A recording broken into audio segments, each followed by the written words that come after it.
ready? What? I said, are you ready? Yeah! Get stealing! Woo! Wheeling dealing! The cream of the crop! Nobody does it better. I got 141 and 2/3 chance of winning! But brother, I am bad and they know I'm bad. I'm the man of the hour, the man with the power. Too sweet to be sour. This is going to be a slobber knocker. Welcome to The Grill Out. From the heart of Shillian, West Virginia, here's your host, Hollywood Jeff Petty. Welcome, ladies and gentlemen, to The Grill Out, episode 26. I am your host, Hollywood Jeff Petty, Trailer Park Jeff Petty, just Jeff Petty. And normally, this would be the part in the show where I would introduce my co-host. Unfortunately, today, due to scheduling conflicts, well, mainly me with the scheduling conflict, both of them will not be joining me, so I will be doing this show entirely by myself, which is, okay. I mean, I think I can handle it as long as I'm, just stay on task. But I don't really have to worry too much about it because Jason is not here, just knocking us off track and somewhat verbally abusing me. JK. But yeah, so neither one of them will be here. They do have a couple of comments that they've sent me about what we're going to be talking about on the show, what I'll be talking about on the show today. Plus, we have predictions coming up in the next segment. So, of course, everybody will have their picks in there, and I will go ahead and let you all know what's going on. But just to jump right into it, Damian Priest was asked about his Money in the Bank briefcase, and this is what he had to say, quote, "I'm based on Raw, being that Seth Rollins is the champion. Unfortunately, he's not medically cleared. I can't cash in right now. Officially, he can't be in a match. I kind of have to wait until he's cleared, or if I find myself on the other show, it'd be different. That champion, quotations, parentheses, Roman Reigns, is not really around all the time either. It's one of those things where I'm biding my time. I still have until July 1st. I have plenty of time. I don't want to risk doing something that I shouldn't. 5 times I've attempted but didn't cash in. I'd rather that than a failed cash in. I'm just being extra careful right now. This is not going to go to waste. In my head, I have to become world champion. Whether it's on Raw or SmackDown, either way, I have to become a major title holder, and I have to be extra careful about it. I still have time. Obviously, you have WrestleMania coming up. That's always a good time, whether it's Mania, the SmackDown before, the Raw after. It's always an exciting time. You never know what's going to happen," end quote. And that's coming from Fightful Select. It's a very interesting take. It's a very interesting angle to go with the Money in the Bank briefcase. The fact that he's being told that he cannot cash in at the moment, I think in a way defeats the purpose of the Money in the Bank briefcase. If you don't know what the overall theme of the Money in the Bank briefcase is, you win the briefcase and you can cash in on either world champion anytime. Okay, that's kind of been the rule of thumb ever since its conception back in, I think, 2006, 2007, maybe 2005. I know Edge was the first one, and he did cash in on and somewhat injured John Cena. I mean, John Cena did just get done with the Elimination Chamber, so he was worn down. That's why people call Edge the ultimate opportunist. I mean, it's, kind of goes hand in hand. But the fact that Damian Priest is being told, hey, you can't cash in right now, like I said, me personally, I feel as if it is defeating the purpose of the Money in the Bank briefcase. But you know what? I'm not the one booking the shows for WWE or anything like that. I am just, a guy sitting here on a podcast and on 1490 AM talking about, professional wrestling. And just to move on to the next story, one of the big things, and not just with professional wrestling, but with media in general, okay? These streaming services are coming out.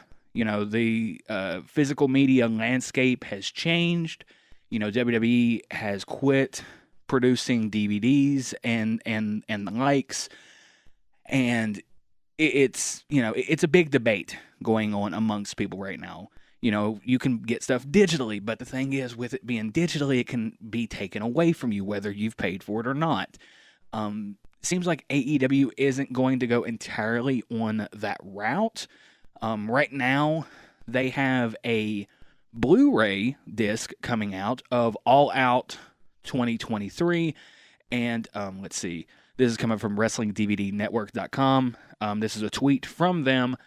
New AEW release. Pre-order will be up today. All Out 2023 on Blu-ray. Awaiting confirmation for no other releases. Parentheses, all in 2023 at the same time. Should be live later today unless there are further releases. All releases will be on Blu-ray only moving forward. Which, in the grand scheme of things, I thought they would go fully Blu-ray to begin with. That's just me. That always seemed like the better quality of the two between DVD and Blu-ray, but yeah, and it looks like AEW is not going to entirely step away from physical media, which, as I don't even want to say an older millennial, because I was born in 95, but as a millennial who, grew up with video game cases and DVD cases and VHSs and all of that, I'm okay with that.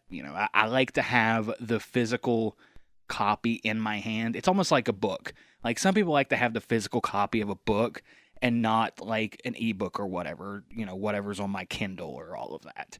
So yeah, it's like I said, it's an interesting way that AEW is going about it. They're kind of sticking to their guns a little bit.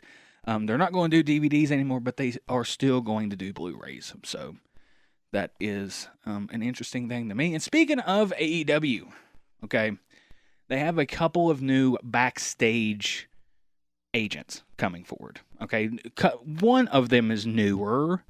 Another one is sort of new. He left, he came back.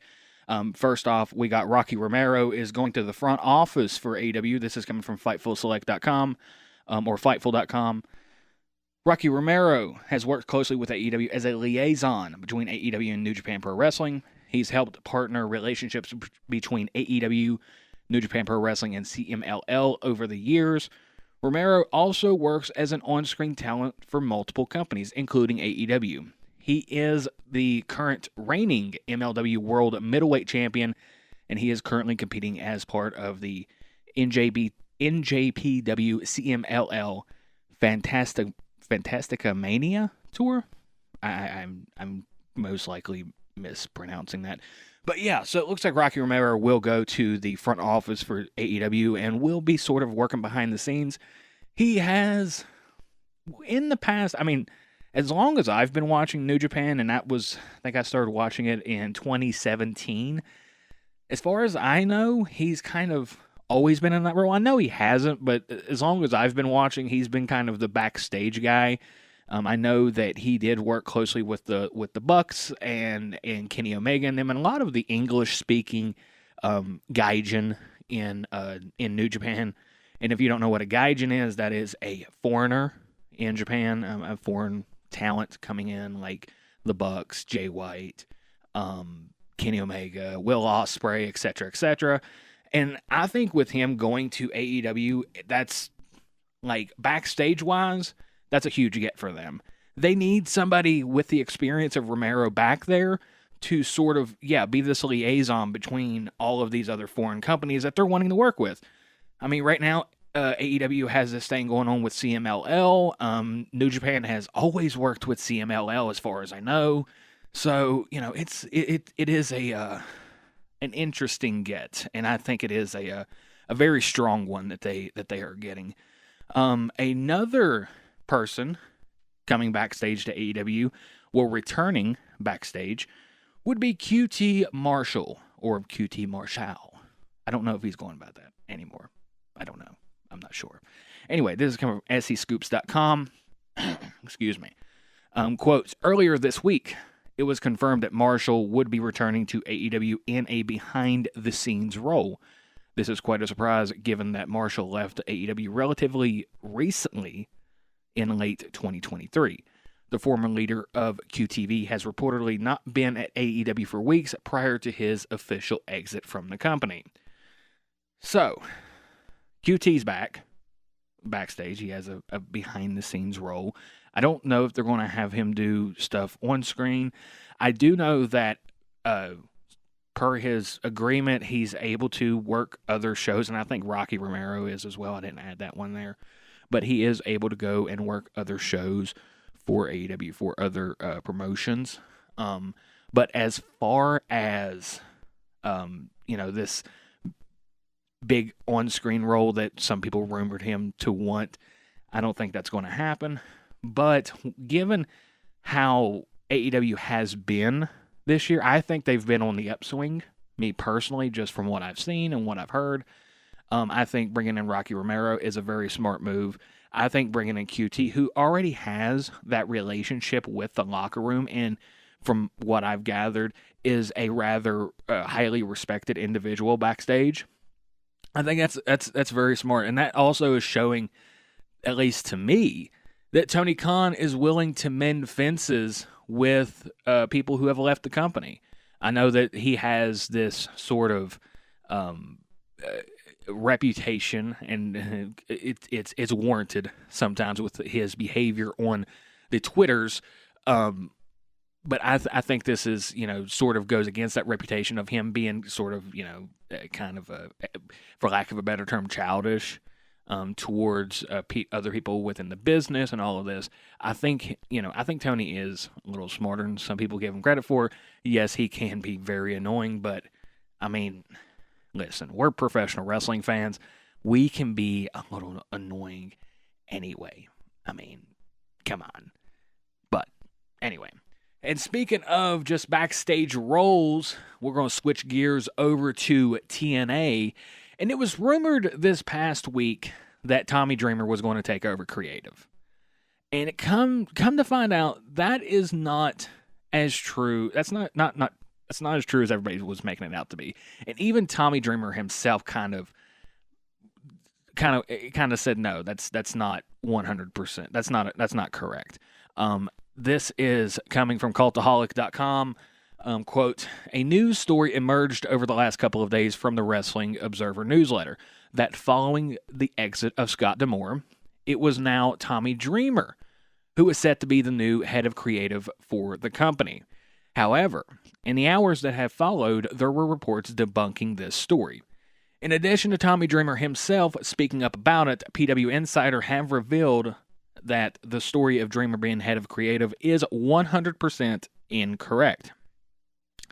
Detailing that the creative team made up of Tommy Dreamer, R.D. Evans, and Hunter Johnson, a.k.a. Delirious, won't be changing in their dynamic, and both Gail Kim and Jorge Barbosa will be added to the team too, end quote. So, it came out, I think it was Dave Meltzer reported it, that Tommy Dreamer was going to be the head of creative. And that's not true. It seems like to me they're going to have sort of a team for creative, and they're going to be adding a couple of other people as well. So altogether, they're going to have 5 people who are going to be putting their inputs on creative. Tommy Dreamer, the man's been in the business since the 90s. I think maybe before that.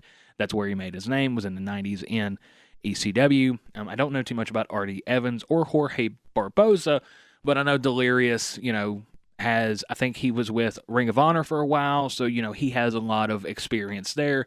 And Gail Kim. Gail Kim has worked for some of the top promotions in the world. I mean, she made her name in WWE. She went back to TNA. She did come back to the WWE for a short stint, but she didn't stay, and she eventually went back to TNA, where she's pretty much kind of cemented her legacy in the professional wrestling business.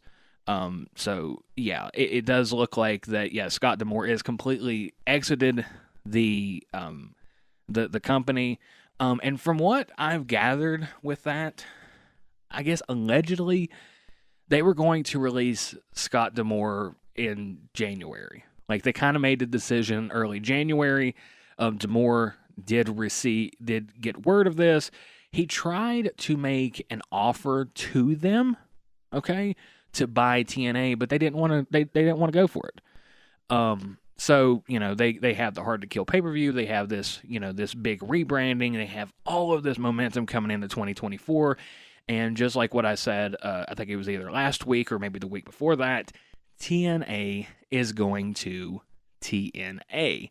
And for some of you that have not been following wrestling for, as long as I have, which is my entire life, TNA has kind of been known for this. They've been known to have all of the cards, but just don't know how to play them, or they just, they really just inadvertently they just shoot themselves in the foot. They are their worst hurdle to get over themselves.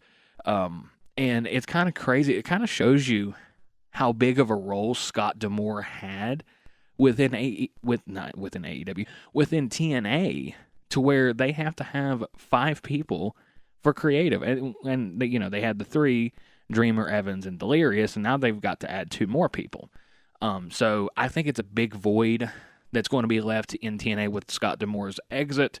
I still stand by. I think it's a boneheaded decision. I don't think it's a smart decision at all to release him, to get rid of him.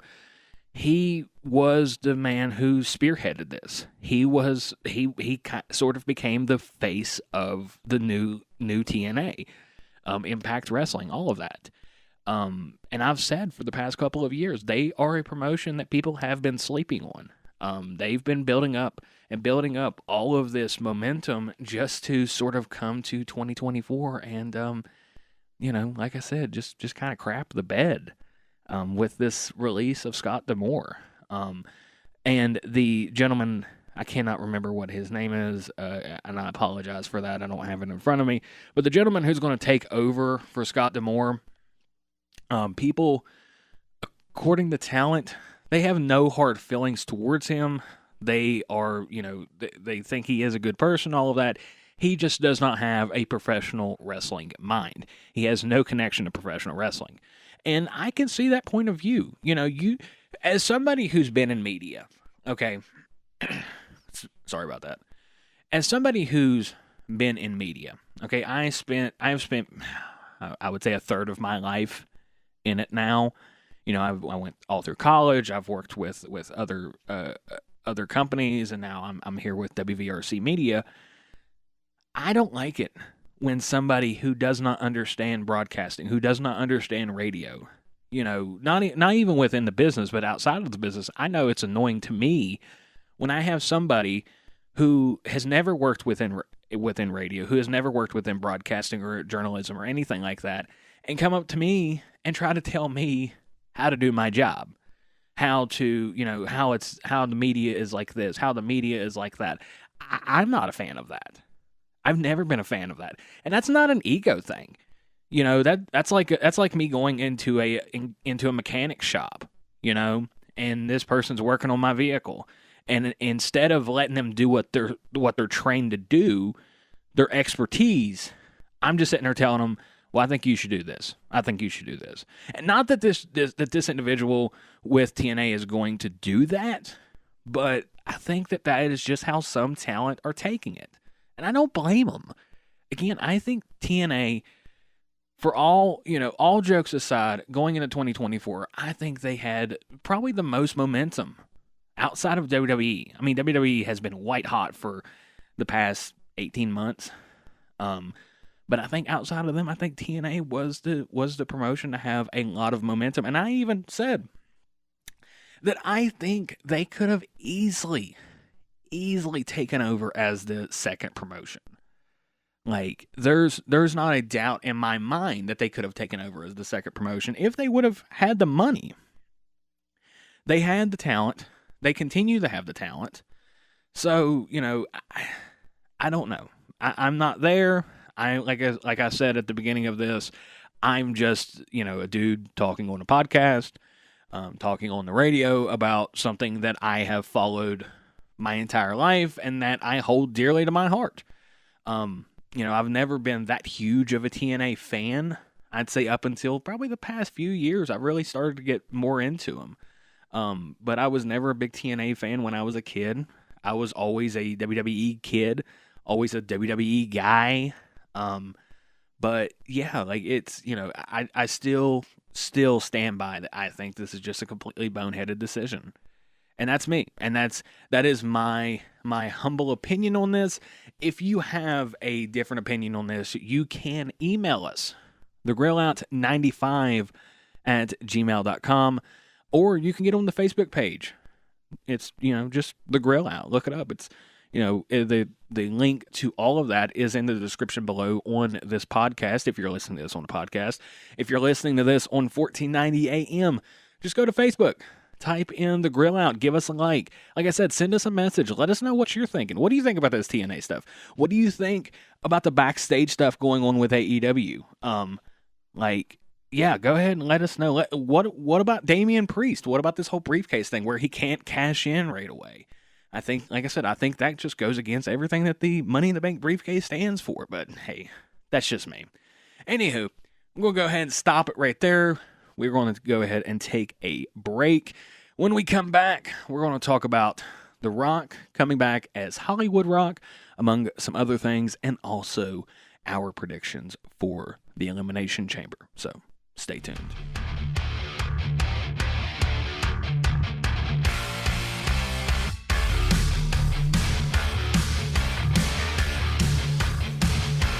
It's time for more of The Grill Out. Here's Hollywood Jeff Petty. Welcome back, ladies and gentlemen, to The Grill Out, episode 26. I am your host, Hollywood Jeff Petty, Trailer Park Jeff Petty, JEFFPETTY. I was trying to do the Jeff Jarrett thing there. Welcome back. We are in the second segment now. We are going to talk about predictions for Elimination Chamber this upcoming Saturday, and some of the details you need to know about that, but we're going to talk about that later in this segment. The first thing that I do want to speak on, and it's, something that a lot of people around my age, play video games. We have played a lot of the pro wrestling video games. Probably one of my all-time favorites is SmackDown Here Comes the Pain, and SmackDown Shut Your Mouth. I mean, I thought they were amazing games for their time. They still sort of hold up now. But so we got WWE 2K24. It's getting ready to come out. We're getting closer and closer to the release date for it. And 2K has unveiled the showcase mode. So if you've never played a 2K game, they have what's called showcase mode, or 2K Showcase, or whatever. And it, it goes along with the general theme of the game. Like, when John Cena was on the cover, we hit some of the highlights in John Cena's career, etc., etc. Well, since it is WrestleMania 40, and we are celebrating the, 40 years of WrestleMania, 39, whichever, they're going to have a showcase on some of the highlights of WrestleMania. Now, they're not going to have 40 matches. That's what I originally thought. I thought they may do one from each match, but going back and watching, especially some of the earlier WrestleManias, WrestleMania 2 in particular, I don't know which match they would have put on there. Maybe Hulk Hogan versus King Kong Bundy and, the blue steel cage type deal. But they have 21 matches for the showcase mode. And I'm just going to go ahead and list all of these off. Some of them, they've taken multiple matches from certain WrestleManias. Like, for example, the first two on here are from WrestleMania 3. This first match was arguably the match of the night on the WrestleMania 3 show. It's Ricky the Dragon Steamboat with George the Animal Steele taking on Macho Man Randy Savage with Miss Elizabeth. Again, a lot of people, including myself, think that one was easily the match of the night. If you don't know the story behind that and how they planned that match, it just kind of gives you a good insight into the mind of Randy Savage. And another one, of course, it's WrestleMania 3, WrestleMania season. We have to talk about the slam heard around the world. Hulk Hogan taking on Andre the Giant with Bobby the Brain Heenan. WrestleMania 3, of course. That was probably, I think, one of the biggest marquee matches, one of the first huge marquee matches for the WWF at the time. Of course, they had the tag match with Mr. T and Rowdy Piper, Paul Orndorff, and Hulk Hogan in WrestleMania 1, and then WrestleMania 2, they did that from 3 different locations. But WrestleMania 3 was really the one that started kicking everything off. The next one that they have unveiled is from WrestleMania 5, Ravishing Rick Rude with Bobby the Brain Heenan taking on the Ultimate Warrior. The next match after that WrestleMania 7, Bret the Hitman Hart taking on Roddy Piper. Interesting thing is about that match is it's probably psychological wise, it's one of the best laid out matches psychologically, in my opinion, especially when Rowdy picks up the bell and he's looking around at the crowd and he's like, man, what am I doing? And he puts the bell down and the crowd goes crazy. It's one of my favorite WrestleMania matches. The next one we're going to skip ahead to a few WrestleManias. WrestleMania 10, the ladder match between Razor Ramon and Shawn Michaels. A lot of people who are fans of ladder matches cite this as one of their favorites, if not their favorite ladder match. I mean, of course, and also it's Shawn Michaels and Razor Ramon. Come on. The next one we're going to skip ahead to a few more because we're not going to do an hour-long Iron Man match, but we're going to go to WrestleMania 13. Bret the Hitman Hart taking on Stone Cold Steve Austin, the infamous double turn match between the two of them. Bret goes in, he's a face. Austin goes in, he's a heel, and then they leave with Bret being the heel and Austin being the face. After that, we go ahead and skip ahead a few more WrestleManias. Stone Cold Steve Austin taking on The Rock, WrestleMania X7. And it is X7. I know it's 17, but it's WrestleMania X7. That one is considered the last Attitude Era WrestleMania. That's what a lot of people consider, including myself. It's easily got the best package, like pre-match package for a WrestleMania match in the history of the show. And it's honestly, out of the 3 Rock and Austin matches, it's arguably the better one, even though I would argue I enjoyed the WrestleMania 19 one a little bit more, but the historical significance of this one definitely needs to be there. We're going to skip ahead to WrestleMania 20, Eddie Guerrero taking on Kurt Angle, a phenomenal match that they had at WrestleMania 20. I remember watching that as a wee lad, and I was a huge Eddie Guerrero fan. And I was so happy that Eddie won, even though it was through somewhat nefarious ways, because, it's Eddie. Come on, we got to give him a pass. Skipping ahead to WrestleMania 25, The Undertaker taking on Shawn Michaels. Arguably the greatest match in the history of WrestleMania. And in my opinion, a 5-star classic. I know Meltzer never gave it a 5-star. I will still argue to the end of time that is a 5-star match. It is better than their 26, rematch with Michaels, the career versus streak match. But yeah, their WrestleMania 25 match was phenomenal. After that, for WrestleMania 31, we have Seth Rollins taking on Randy Orton. That's the match where Rollins goes for the curb stomp and Randy pops up and hits him with an RKO out of nowhere, and probably one of the greatest RKOs out of nowhere ever that Randy has done. After that, we have WrestleMania 35, the first WrestleMania to be headlined by the women, by the female wrestlers. Becky Lynch taking on Ronda Rousey, taking on Charlotte Flair. The Becky 2 belts is what came out of that one. The man, that was where, Becky really became like a superstar in the WWE. And like I said, it was the first WrestleMania that was headlined by the women, and easily the match of the night, in my opinion. That and you could also say Kofi and Bryan, you could make a strong argument for them, but I'm also very glad that they included this triple threat. The next one, we're going into the COVID era now. The Firefly Funhouse match. The Fiend, Bray Wyatt taking on John Cena, WrestleMania 36. It was a very unprecedented time, a very weird time, in not just the world, but in professional wrestling. And this match was easily match of the weekend. I know this was the first split weekend for WrestleMania, even because of due to circumstances.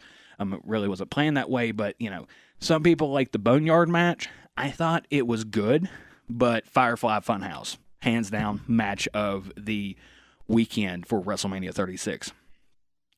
The next one, we're going to skip ahead to a couple of them. WrestleMania 38. Stone Cold Steve Austin taking on Kevin Owens, which was night 1 of WrestleMania 38. And this was Austin's first WrestleMania main event, really, in, oh man, I want to say 20 years, 21 years, something like that. He didn't technically headline 2003, WrestleMania 19. He did headline the 2001 show of WrestleMania X7. But, Kevin Owens getting Stone Cold out there, I'm a huge Stone Cold fan. I've mentioned it on the program before, and I loved every single bit of that. The next 3 matches are all from the same show, and that was last year. Rhea Ripley taking on Charlotte Flair, WrestleMania 39.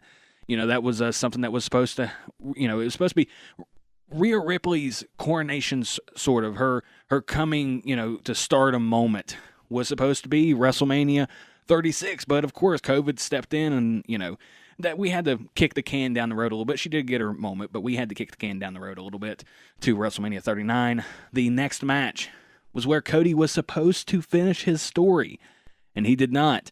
It was Roman Reigns taking on Cody Rhodes at WrestleMania 39. Of course, we're going to have a rematch between the two of them at WrestleMania 40, and I'm hoping that Cody does finish his story because I'm sure he's getting tired of the memes.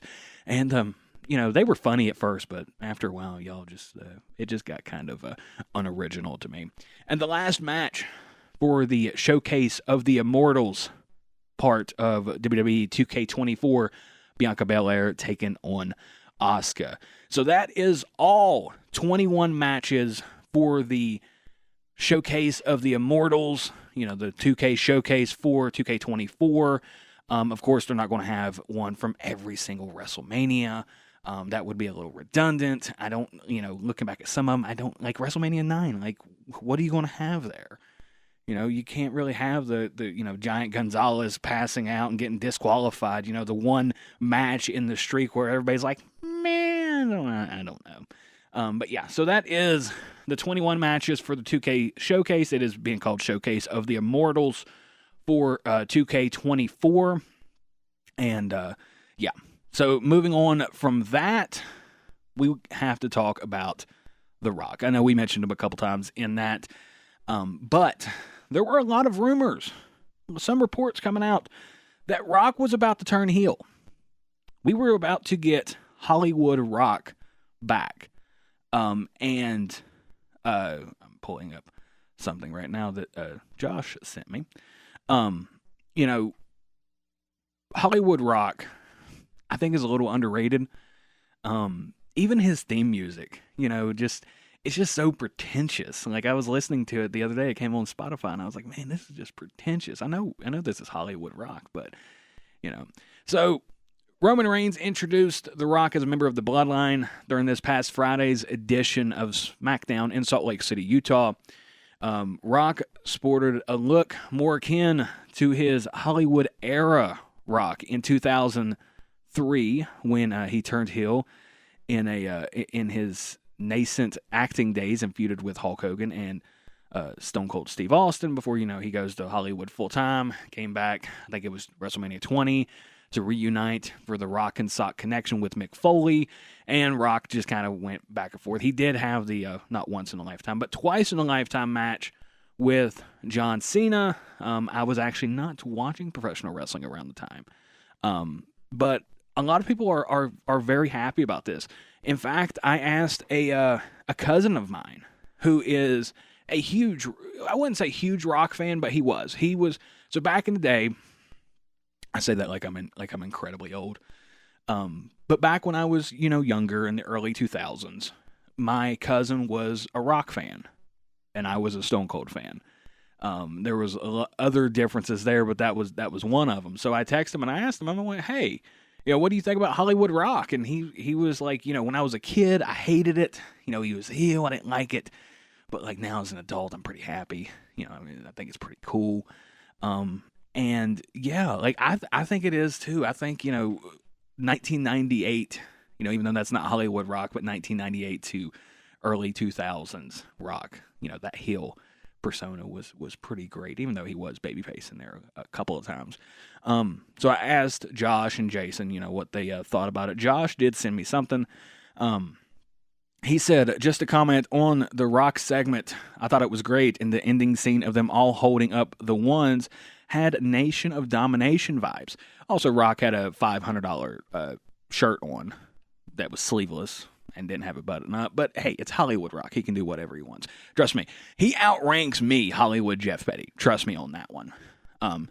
Josh goes further to say, there also might have been a subliminal message with Rock putting his thumb out to make it look like an L. In parentheses, or that's just Rock being Rock. The one shot of Rock saying you're going to lose also looks like he's pointing right at Roman Reigns. That might have just been a coincidence because of the camera angle, but it also might have been incidental.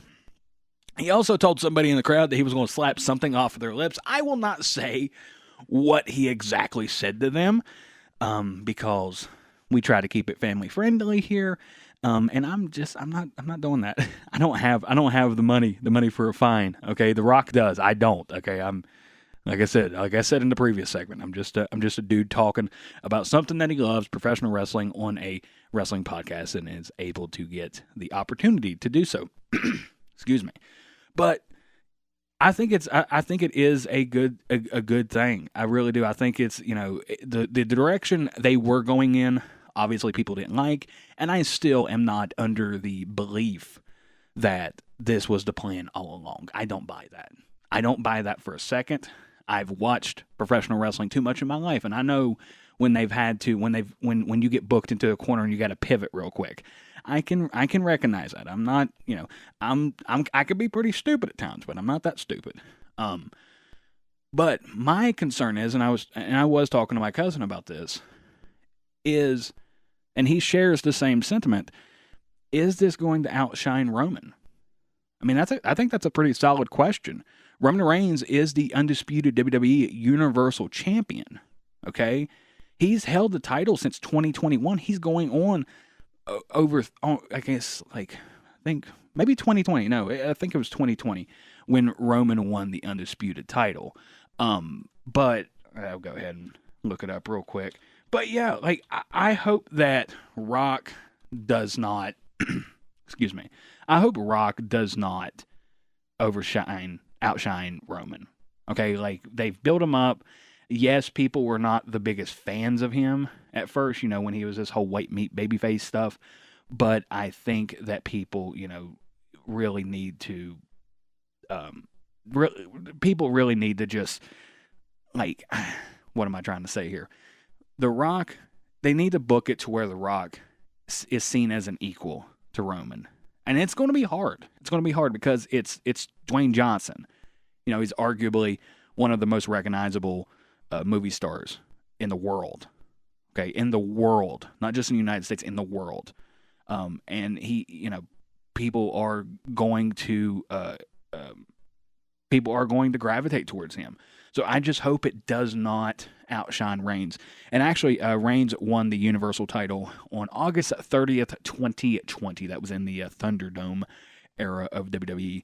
So we will see what happens. Some people are pointing out these quote-unquote subliminal messages. I think there could be something to that, or it might just be Rock being Rock. I mean, who knows? Maybe he's just trying to work everybody into a frenzy. He can do that. I mean, he definitely knows what he's doing. But I really hope that he does not outshine Reigns, because they've built Roman Reigns into this unstoppable force. And it's interesting. And I'm bouncing around. I'm not a booker. I don't really try to book, shows the way I want to see them.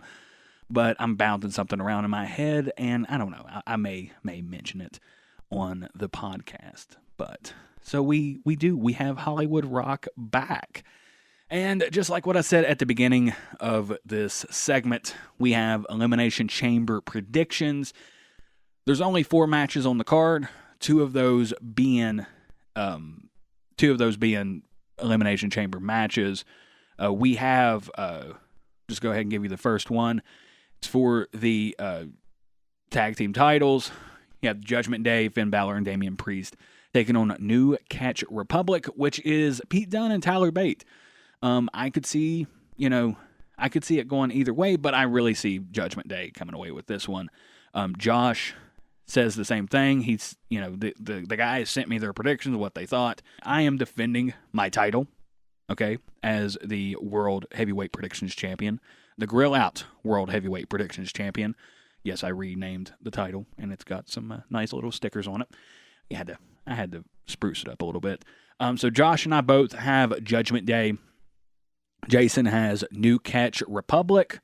Moving on from that, Rhea Ripley will take on Nia Jax for the Women's World Championship. All three of us chose Rhea. And Jason also sent this little tidbit just because he likes to poke fun at Nia Jax. He says she's going to injure half the crowd on her way down because she can be a little injury prone, a little botch prone, if you ask me.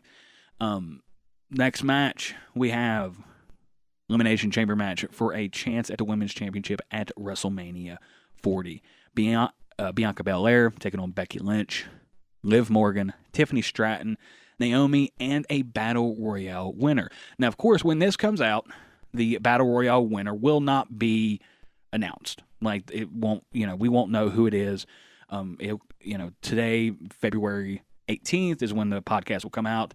It'll also replay tomorrow if you're listening to this on Monday on 1490 a.m. The Battle Royale match is not until tonight or tomorrow night, whichever time you're listening to this, on Monday Night Raw. So this is actually going to be a bonus.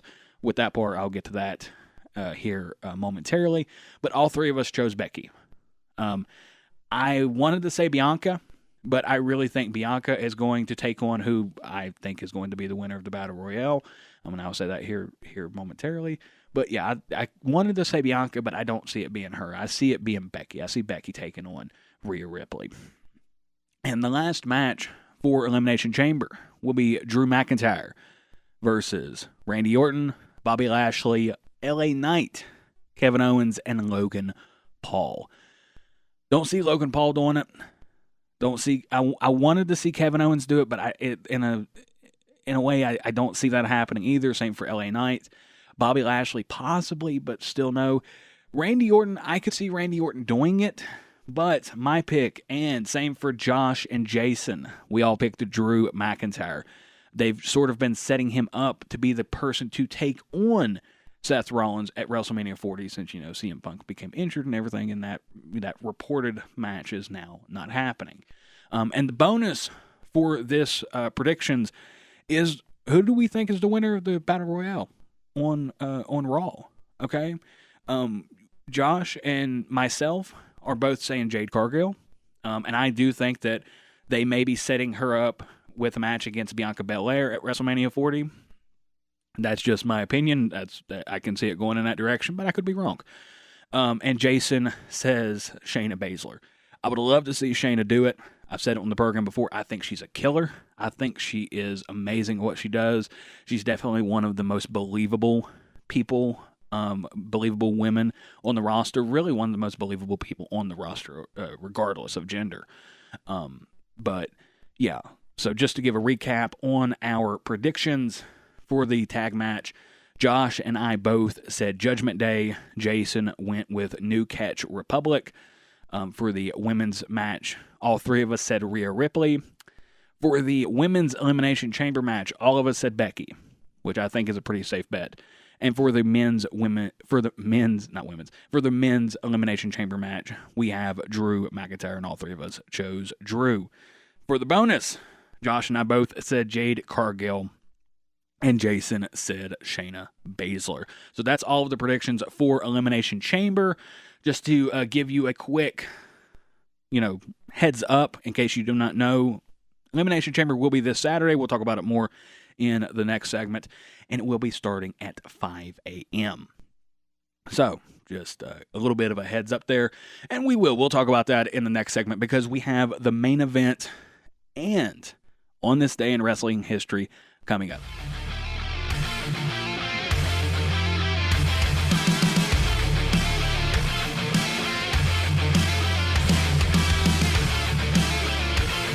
Once again, here's Hollywood Jeff Petty.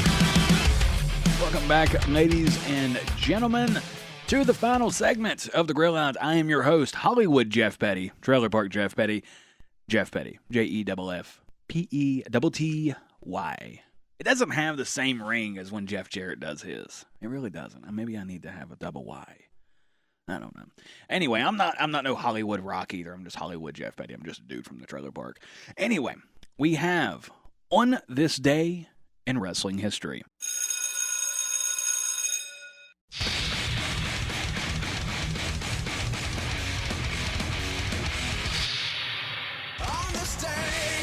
In wrestling history, February 18th, 1985, Leilani Kai defeated Wendy Richter for the WWF Women's title in Madison Square Garden at the WWF's The War to Settle the Score house show.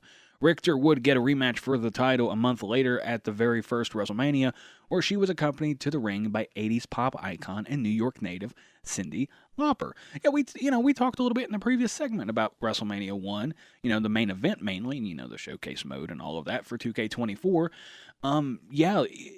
One of the things about WrestleMania 1 is it had to have these celebrities. Like Cyndi Lauper had to be there. Mr. T had to be there. Muhammad Ali had to be there in order for it to work. Yes, you had the power of Hulkamania and all of that, but it wasn't going to hit the mainstream as much if you didn't have these other stars there. So, moving on. February 18th, 1996, Bret Hart retained the WWF Championship against Diesel in the main event steel cage match of In Your House 6 from Louisville, Kentucky. This was the first ever pay-per-view which the WWF had produced in the month of February. And it was at this event that Kevin Nash handed in his 90-day notice to leave for WCW. Elsewhere in the card, Shawn Michaels defeated Owen Hart to hold on to his WrestleMania title opportunity. The newly turned babyface Yokozuna picked up a disqualification victory over the British Bulldog after a run-in from Vader.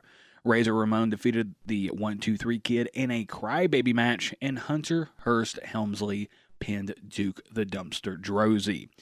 It was the wrestling landscape was very different in 1996, and this wasn't maybe a few months. I think I can't remember the exact date, but it was about 3 to 6 months after this was when Hall and Nash, showed up as the outsiders in WCW at Monday Nitro, and eventually we got to the Bash of the Beach and the New World Order and all of that, and it just kind of changed the wrestling landscape at that point. So, February 18th, 2002, in Chicago on WWF Raw, Stone Cold Steve Austin issued a challenge to the NWO. The Rock challenged Hollywood Hulk Hogan to a match at WrestleMania 18, and Triple H defeated Kurt Angle in the main event to regain his WrestleMania Undisputed title match opportunity against Chris Jericho. Yeah, this was WrestleMania 18. They were doing the build-up for it. Stone Cold, of course, he took on Scott Hall at this at this show. That's where the great spot of Stone Cold giving him the stunner, and Hall just kind of bounces back like he's got springs in his boots or something, which is probably one of the better sells of the stunner outside of The Rock himself. And of course, this led up to the legendary encounter between Hulk Hogan and The Rock, Icon versus Icon match, and arguably should have been the main event of WrestleMania 18. But instead, we got Triple H taking on Chris Jericho for the Undisputed title. And, going back and watching that particular WrestleMania, it's pretty apparent that, the wind had been sucked out of the room because of Rock and Hogan. It's one of those matches where it's going to be very hard to follow if you can even follow it. Triple H and Chris Jericho did what they could. Triple H becomes the undisputed champion to close out WrestleMania 18. It was also the last WrestleMania that had the WWF logo on it, because WrestleMania 19, of course, was in Seattle, and that was when they went by WWE, because I think in May of 2002 was when, they went from the WWF to the WWE because of, the lawsuit with the World Wildlife Fund, or whatever it was. Anyway, last part for this segment, this part of the final segment of the show. February 18th, 2008, WWE announced that the legendary Ric Flair would be inducted into the WWE Hall of Fame the night before WrestleMania 24 that April. He was the first active wrestler to be announced as an inductee.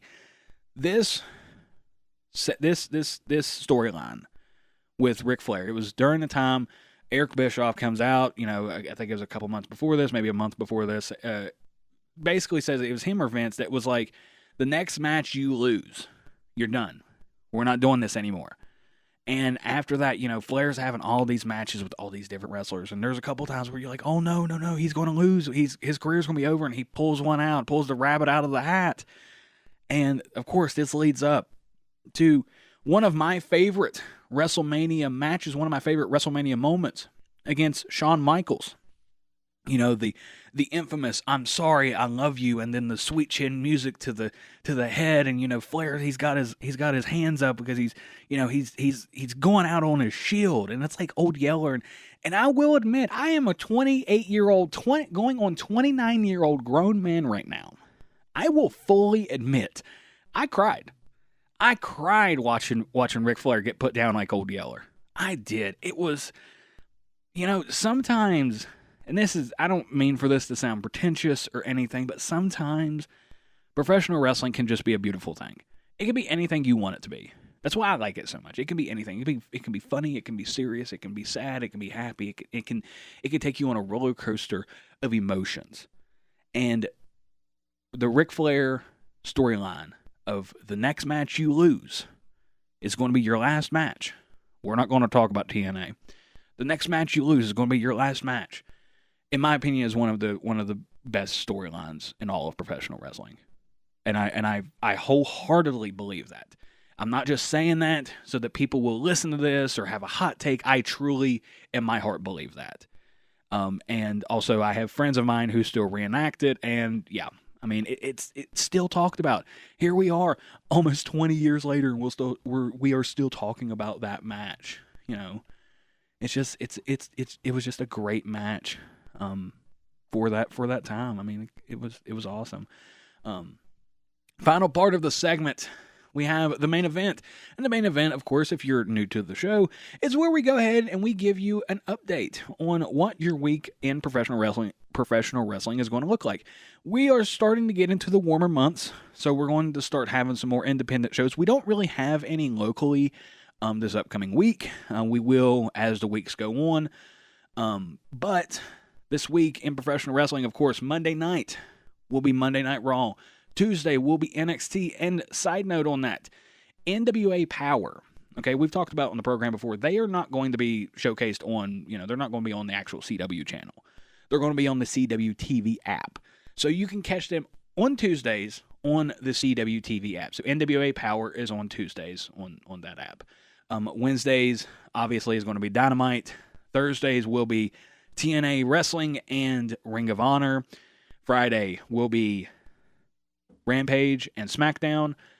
Saturday will be Collision, and also, okay, full disclosure, Saturday will also be WWE Elimination Chamber from Perth, Australia.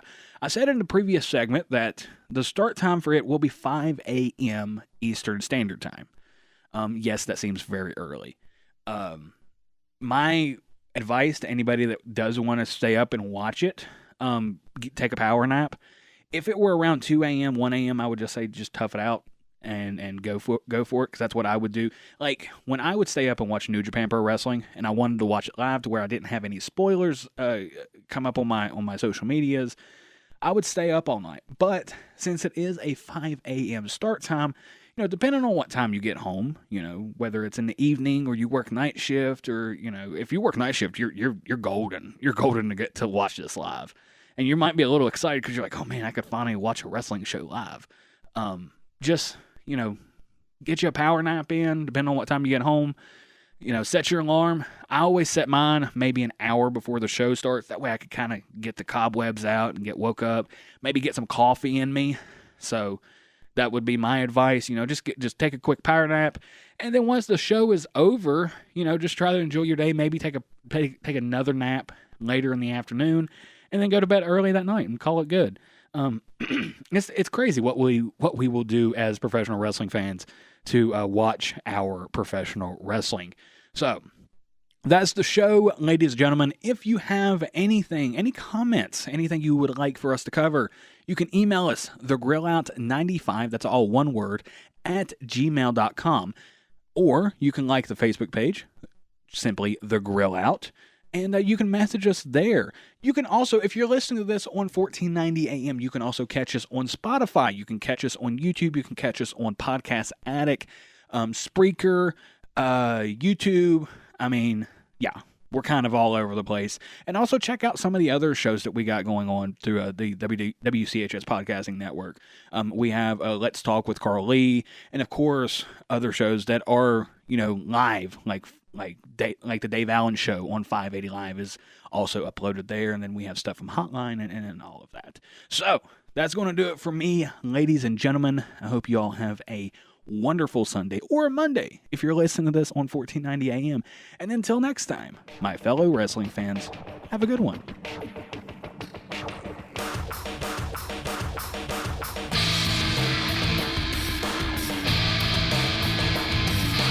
Goodbye, and good night, back.